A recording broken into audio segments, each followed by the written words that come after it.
welcome once again to Living in the 21st Century. Joining me is Vadim Krivet, Russian-American descent, and he loves Russia. Vadim, is a pleasure to have you on today. Likewise, it's nice to be back, Errol. Yeah, I know you had past communications and you hold back because you weren't, you seems not to have the courage to really let out what you want to say.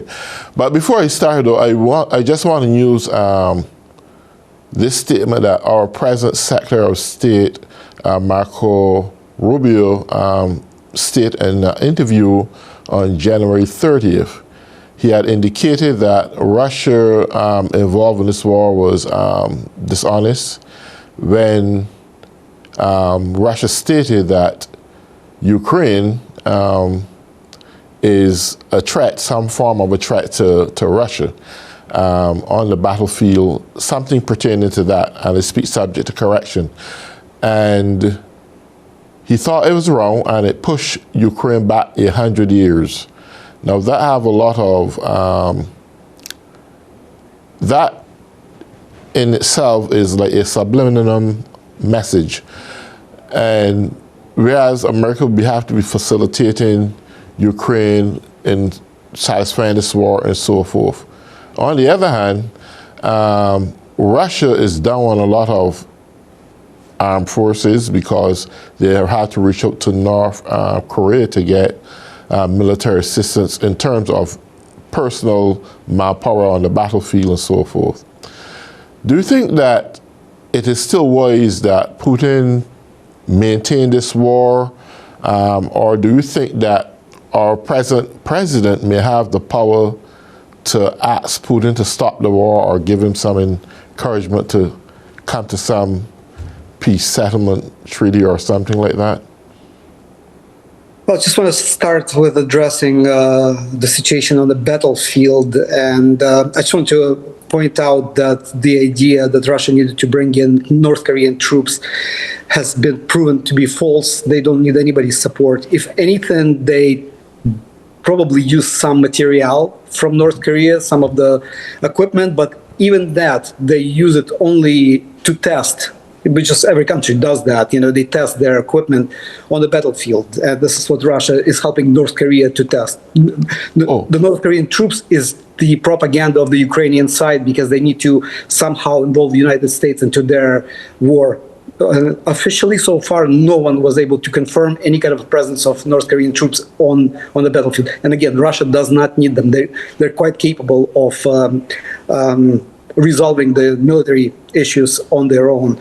They're very capable.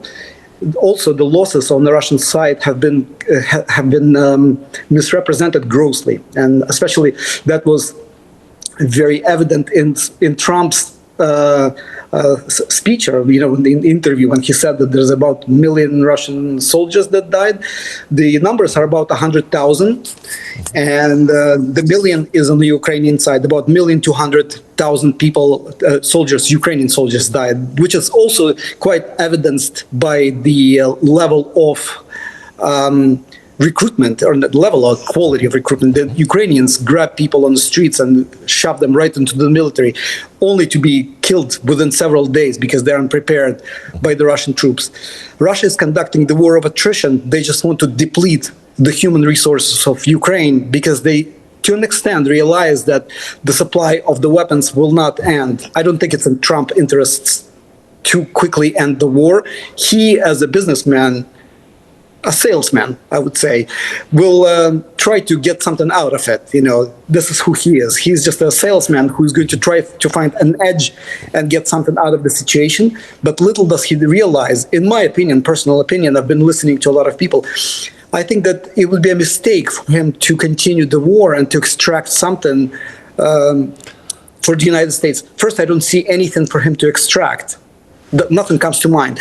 And two, I think that Putin's administration, Putin and his administration, they waited patiently for his arrival, and with hopes that the war will be ended quickly, and didn't undertake any kind of actions of like a mirrored that mirror United States supply of the weapons to Ukraine, which is what they may do now at the points where the United States is the weakest. So because Russia hasn't supplied the weapons to countries like the ones like they do with the Houthis, right? With all these hypersonic missiles, they could do that. So Trump only stands to lose. He does not stand to gain anything. So this delay is very surprising to me. Go ahead. I'm sorry, Aaron. No, that's okay. That segment is in the air.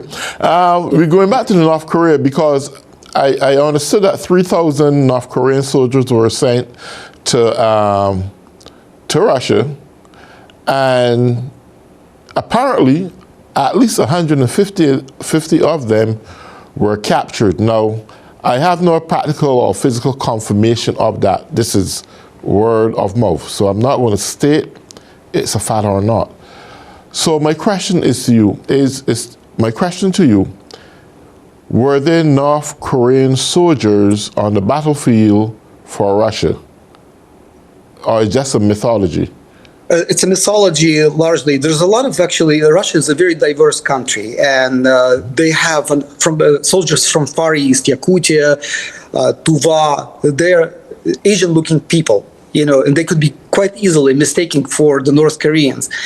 And again, like I said, for the benefits of Ukrainian cause, they release this idea into the world, sort of, they propagate this idea that North Korean troops are present.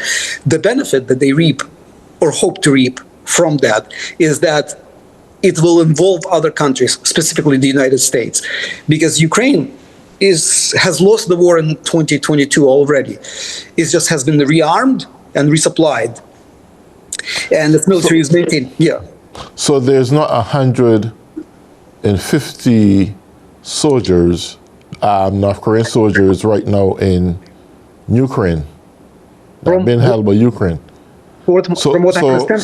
So do you think that Russia had got some other nationality to represent them on the battlefield and not necessarily North Korea?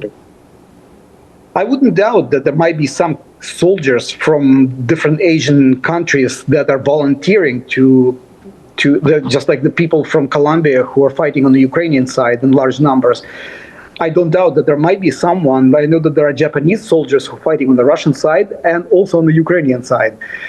So there might be some Asians who have been captured by Ukraine, whether they're North Koreans or not. No evidence has been presented to anyone. Nobody officially presented that as evidence. It's all in the realm of rumors at this point. Really? Because, if that's the case, I don't understand why some other nation or nations will have their people go and fight in a war that doesn't concern them to be then misrepresented by the Ukrainian government. None of it makes sense, right?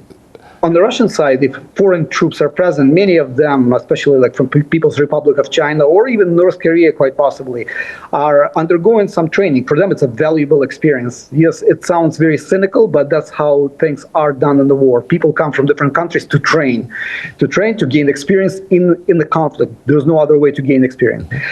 But for Ukraine to present the situation as Russians are employing in some large numbers troops from places like North Korea is a way to gain attention and hope to involve other countries on their side, presenting this as as an unfair situation where Ukraine is fighting not just the Russian force but an international force, and to hope to get some international force involved in Ukraine. Many times they have mentioned that they would like to see peacekeeping troops on the Ukrainian territory, which is something Russia finds unacceptable. So Ukraine presents North Korean presence as a potential justification for the presence of other troops on its territory as well. You see?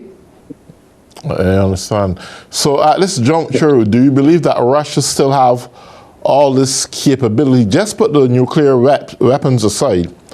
Do you still think that Russia is in a solid position of standing on its 2 feet when they had to get their own prisoners to go and fight a war, when many of the soldiers were killed? They don't even have soldiers right now on their territories to really defend them, because you have the Ukrainians ripping havoc in Russia right now with drones and so forth. So with that said, knowing very well that Russia just had to ask places like Iran for drones and North Korea for weaponry and so forth to keep their battle going, it tells me that Russia is not in so much of a strong position anymore. On the other hand, we got Ukraine and its allies still supporting them, and is a heavy driving force behind them. So where does it put Russia at this point, considering there's still a whole lot of economic sanctions that was placed against Russia during the Biden's administration? All his oligarchs and so forth, their yachts and the assets were seized. So Russia's not in a good financial position, economically speaking, to facilitate this war continuously. A lot of the military sites are now getting ripped apart. They're losing a lot of their soldiers. Now, I'm not saying that Ukrainian losing soldiers as well, or innocent people are getting killed. Of course, from both sides are suffering massive damages. My question goes back out to you again. Is it still wise for Putin to be fighting to reinvent the wheel as to bring back USSR, the United Soviet Socialist Republic? Do you think that's a wise idea? I don't think that it's going to, I'll start from the end. I don't think that Putin intentionally tries to revive the USSR. I feel Russia at this point built its relationship with other former Soviet republics strictly on the basis of pragmatism and mutual respect and trade. They don't want to subsidize many of the republics that used to be subsidized heavily by the Russian Federation at the cost for the citizens of Russian Federation. It's a known fact, many of the former republics have received large subsidies from the Russian Federation in confines of the Soviet Union. So within Soviet Union structure, they were all subsidized. When Russia, and I'm a proponent of sort of a larger Russia. I do see Russia being more of in an advantageous position when former Soviet republics sort of join in, necessarily in the format of the Soviet Union, but just align themselves with overall Russian strategic goals. Because it's a demographic thing and other few things, but right now, Russia, in a sense, is in a better position because it can concentrate on its own needs and build its economy, manage its economy effectively without having the burden of other republics which required heavy subsidization, of which Ukraine, by the way, was one. A lot of money went into Ukraine. Baltic republics were heavily subsidized. Georgia, Moldova, they're all very, very much subsidized. The only one that wasn't was Belarus. It was self-sufficient, and Russia. But in any case, so Russia has a massive military-industrial complex, massive. Much of it in the 90s was sort of, went into conservation. They closed a lot of factories, which they now revived, and they're producing a lot of weapons. Quite a bit material, which exceeds that of the combined production of all Western countries together. For that, about by factor of 2, maybe even more, I don't know. So Russia is very easily managing its war machine and fighting the war of attrition. It knows that it has enough logistics and supply in order to slowly dwindle all the supplies that are being brought to Ukraine. With an eventuality being Ukraine's surrender and the solution. I think that's what's going to happen. Ukraine is not going to say that it's already been. I mean, who am I to say? But I don't see that happening. I don't see that happen. I don't see the. It's impossible for Ukraine to surrender. I mean, it's like Putin will have to just wipe them off clean with a nuclear weapon, and that's still isn't going to happen. It's just not Ukraine. Ukraine allies and those in the European region recognize this threat by Putin. This is not nothing that's going to happen just to Ukraine. When he finishes with Ukraine, he's going to go after them too, right? I'm telling you, it's about restoring the USSR, but it's not going to happen. Let's step out the political realm for a moment. And Okay. people like you and I, right? We were lended power by the masses of society or our country to lead, to govern, to rule. But our time limit on earth is very short. We probably don't even reach 100 years. What kind of a legacy do we leave for our generation when young kids are born every day and come into a world that is ripped apart because of greed, because of covetousness, because of political ideologies? Nothing to do with the survival of humanity. I mean, this had been going on for thousands of years. There's nothing new on the earth, right? Yes. But I hope that you and I could come to a common understanding that leaders today need to think of humanitarian, to think humanity. Don't see themselves as a god. Don't see themselves as someone who's going to live forevermore. That they have ultimate power to do whatever they choose to do. Because, in my opinion, Russia could be getting ahead with their lives. The oligarchs could be living lives like they normally do. Ukraine could be getting on with their life. Yeah, we got political differences and ideologies, but you know what? Let everyone live and survive with their own lives. We as individuals can't take this land nowhere, you know.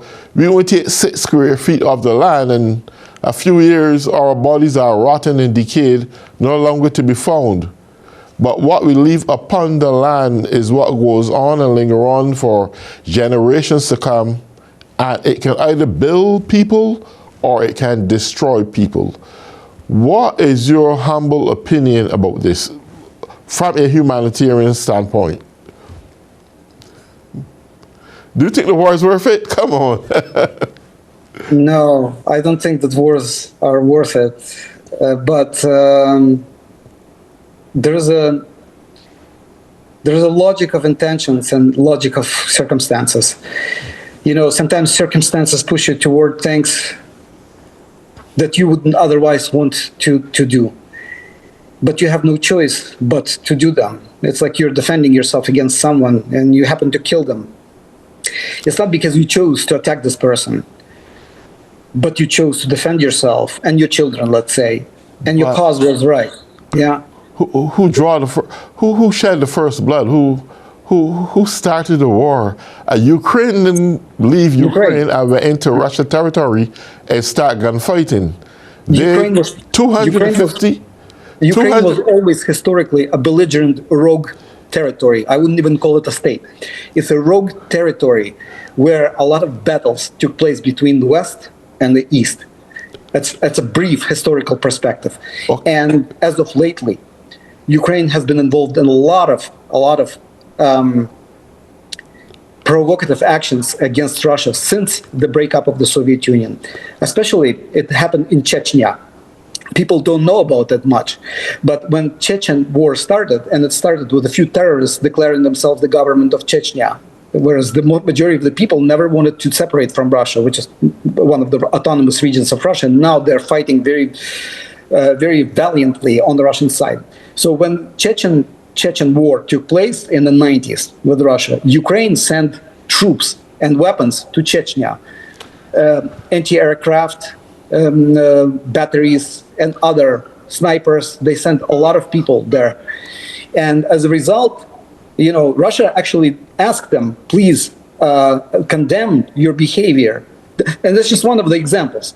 So Ukraine has always had this negative attitude toward Russia and allowed Western powers in on its territory to threatened to bring, because it wanted to join the NATO, to bring missiles and other things close to the Russian border. It was an imminent threat to Russian security, and Russia reacted.